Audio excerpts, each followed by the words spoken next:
Good morning. It is Tuesday, August 17th here in Austin, Texas. And most of the kids are either back in school or, like the school over here today, are heading back today. Lots of excitement and energy going on around here with all the kids back on campus.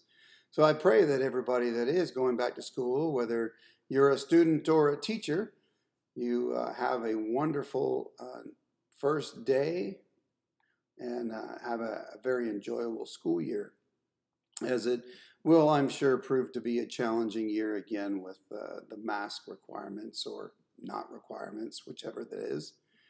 But anyway, I want to spend a little bit of time in Matthew 23 today. The last couple of days, I've been having to do some work on amending a contract that we have. And we've had to make several renditions and go through several different people to take a look at it and make sure that the wording of the contract is very, very specific. Because everybody knows how people can play words to their advantage or other people's disadvantages.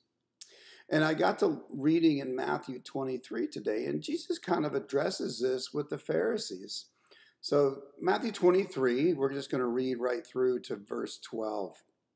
Then Jesus said to the crowd and his disciples, "The teachers of the law and the Pharisees sit in Moses' seat. So they must be careful to do everything they tell you. But do not do what they do, for they do not practice what they preach. They tie up heavy, cumbersome loads and put them on other people's shoulders, but they themselves are not willing to lift a finger to move them. Everything they do is to be done for people to see. They make themselves look good and dress in fine linen. They love a place of honor at the banquet and the most important seats in the synagogue. They love to be greeted with respect in the marketplace and to be called rabbi by others. But you are not to be called rabbis, for you have one teacher, and you are all brothers. Do not call anyone on earth Father, for you have one Father, and he is in heaven. Nor are you to be called instructor, for you have one instructor, the Messiah. The greatest among you will be a servant. For those who exalt themselves will be humbled, and those who humble themselves will be exalted."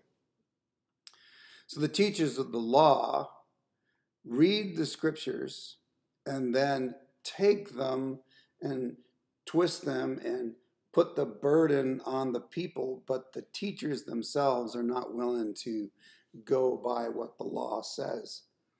And in our context, in our culture, we are so fixated with the actual context of a scripture. And if the scripture says you cannot do this in one piece of the scripture, that's what we focus on. But we don't take the whole context of the scripture or even the whole context of the law.